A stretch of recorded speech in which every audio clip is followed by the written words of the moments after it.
Welcome to our presentation on moving beyond simple regression outputs. We'll explore Stata's powerful two-step workflow, estimation and post-estimation. The core idea is that running a model is just the first step, the tip of the iceberg. The real insights come from what you do after you get the coefficients. Imagine you've just run a regression to see how education affects wages.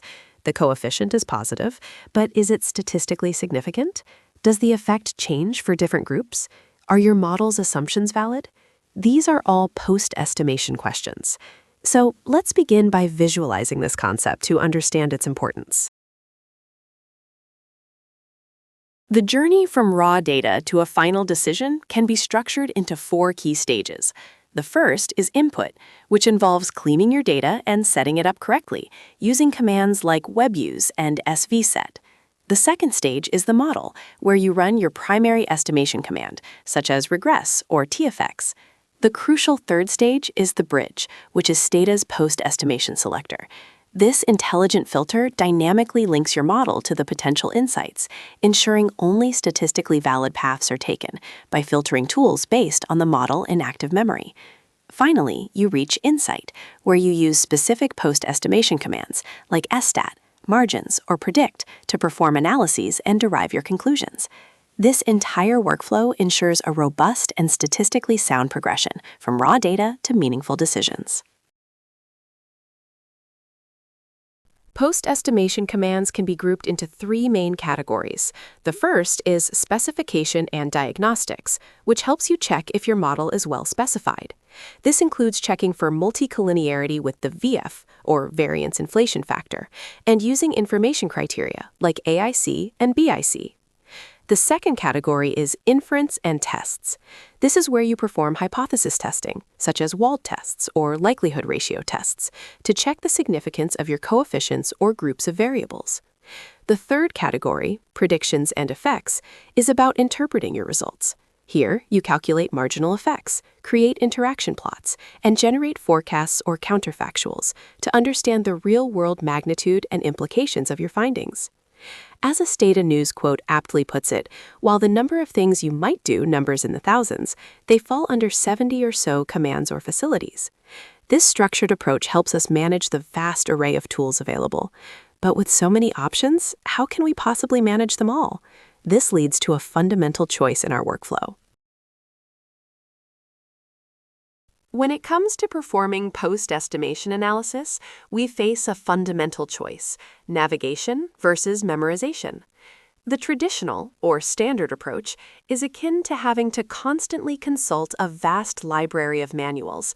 You are required to memorize or diligently look up the correct post-estimation commands for every single estimator you use. This can be a tedious, type a little, get a little process, often slowing down your workflow and increasing the potential for error, especially with complex models. In stark contrast, the selector approach utilizes a context-aware discovery engine. Instead of remembering specific syntax, you interact with a graphical interface that intelligently presents only the valid options for the model currently in memory. This becomes a click a little, get a lot experience, streamlining your analysis. For instance, after running a complex survey-weighted probit model, instead of guessing commands, the selector immediately shows you the appropriate diagnostic tests. This sounds incredibly efficient, but how exactly does the selector know which options are valid for your specific model? The powerful mechanism behind Stata's Post-Estimation Selector relies on how the software stores estimation results. After any estimation command is executed, Stata saves crucial information in what we call E-returns. These aren't just the coefficients. They include a range of scalars and matrices, such as EB for the coefficient vector and EV for the variance-covariance matrix. Crucially, Stata also stores E-sample, which meticulously defines the exact set of observations used in that specific estimation. The selector then actively queries these stored results, particularly E-sample, to perform a real-time mathematical validity check. This check is what allows the selector to intelligently determine precisely which post-estimation features are both mathematically and statistically valid for the model you've just run, populating its dynamic list accordingly. This slide perfectly illustrates the power of intelligent filtering within the Postestimation Selector. Its primary function is to prevent statistical errors by automatically hiding options that are theoretically invalid for your specific model configuration. Consider a linear regression model. If you estimate it using standard errors, the underlying statistical theory supports the use of likelihood ratio tests, so these options are readily available in the selector. However, if you estimate the same linear regression model but choose to use robust standard errors, the mathematical foundation shifts. This transition to a pseudo-likelihood estimator fundamentally invalidates the theoretical basis for standard likelihood ratio tests. Recognizing this, the selector acts as a crucial safety net. It automatically hides the likelihood ratio test option to prevent you from making a statistical error, instead prioritizing and showing you the appropriate alternative, such as wall tests. In nonlinear models, such as logit or probit, the raw coefficients are often difficult to interpret directly. For example, a logit coefficient represents a change in log odds, which is not an intuitive unit. The goal is to translate these abstract coefficients into something with clear economic meaning, like a percentage point change in probability. The Postestimation Selector and the Margins command provide a direct bridge. They give you immediate access to tools like marginal means, predictive margins, and interaction plots. These tools do the complex calculations for you, revealing the actual magnitude of the effects in an understandable way, such as probabilities or predicted counts. For instance, a logit coefficient of 0.5 for homeownership is abstract, but the Margins command can translate this to a 12 percentage point increase in loan approval probability, which is a much more meaningful insight. Now that we understand the why and how of the selector, let's look at the practical steps for using it in our workflow. To launch the Postestimation Selector, you have two straightforward methods. You can either navigate through the Stata menu by selecting Statistics and then Postestimation, or, for a quicker approach, simply type Postest into your command window. Once open, the selector window is designed for intuitive navigation. On the left side, you'll find a categories tree that allows you to browse various types of analyses. As you select an item, a description box on the right provides details about that specific command. To proceed, just click the Launch button. We strongly recommend keeping the selector window open throughout your analysis, as it dynamically updates in real time with valid post-estimation options every time you run a new estimation model.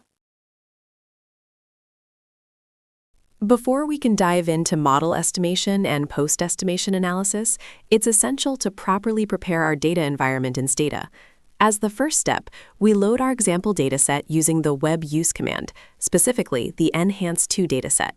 Following this, we use describe to quickly review our variables and their types. Crucially, because enhance2 is a complex survey dataset, we must declare its survey design using the svset command. This step is vital. It informs data about the primary sampling units, strata, and final weights, which ensures that all subsequent statistical analyses correctly account for the survey's complex structure and yield accurate standard errors. Finally, for our modeling purposes, we generate a new dummy variable called male from the sex variable. With these foundational steps completed, our environment is fully ready for the estimation phase of our analysis. With our data ready, we'll now fit a standard linear regression model. We are modeling systolic blood pressure, or BPS systole, as a function of age, weight, and sex. The command used is regress BPS systole, age, weight, I.sex, where the I. prefix ensures sex is treated as a factor variable. Once this command runs, the model results, including all the coefficients, standard errors, and t-statistics, are immediately stored in Stata's AFTIC memory. This output shows, for example, that the coefficient for age is approximately 0.637, indicating that, all else being equal, a 1-year increase in age is associated with a 0.637 unit increase in systolic blood pressure. This marks the completion of the estimation step, and critically, the model is now in memory, primed for the next stage of our analytical workflow, post-estimation analysis. Immediately after our regression analysis is complete, the Postestimation Selector automatically populates, presenting a dynamic list of valid commands specific to the linear regression model we just ran. Instead of having to recall complex syntax, we can simply navigate through the organized categories. For this step, we've expanded the Diagnostic and Analytic Plots section to explore options for assessing our model's assumptions. Among these, we've highlighted the residual versus predictor plot. This specific list clearly illustrates the context-sensitive nature of the selector. It's not a static menu, but a powerful tool that dynamically adapts to our most recent estimation, ensuring we only see statistically appropriate options. Next, we will launch this plot to visually diagnose our model. Moving to the third step of our practical illustration, we perform diagnostic visualization. Following our linear regression, we've generated a residual versus predictor plot, specifically for the weight variable, using the command rvpplotweight. This graph is a powerful tool for visually assessing key model assumptions.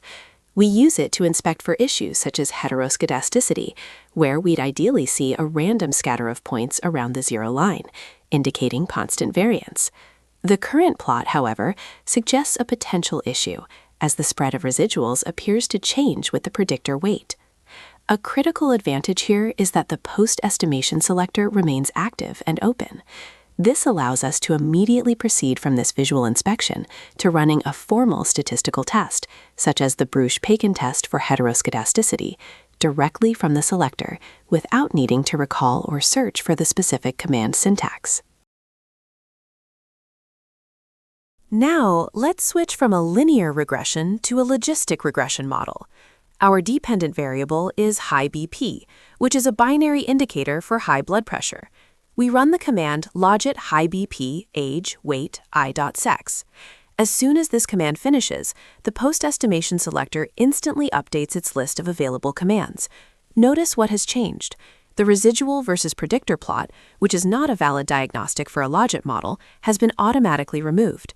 In its place, new and relevant tools have appeared under specification, diagnostic, and goodness of fit analysis, such as the ROC curve and the classification table. The selector has perfectly adapted to our new model context, providing only the statistically valid post-estimation options. Now, let's run the same logistic regression, but this time we account for the complex survey design we declared earlier by adding the SVY prefix to our command. This prefix, as shown in the example SVY, logistic, high BP, age, weight, i.sex, fundamentally changes the underlying mathematics of the variance estimator. Consequently, many standard diagnostic tests become statistically invalid for survey-weighted data. The Postestimation Selector understands this critical distinction. It acts as a powerful safety net, automatically removing standard diagnostics that are no longer appropriate, such as the typical goodness of fit tests, which you can see are crossed out for the survey logic model. Instead, the selector presents a new set of tools specifically designed for survey data, including design and misspecification effects and walled tests survey. This intelligent filtering mechanism protects analysts from applying incorrect statistical methods and ensures the validity of their conclusions. The power of the Postestimation Selector extends to highly advanced econometric models. For example, in causal inference, after estimating a treatment effect with a command like teffects, the selector provides a specific roadmap for post-estimation. This includes crucial diagnostics like overlap plots and covariate balance checks, as well as tools for interpreting results like counterfactual analysis.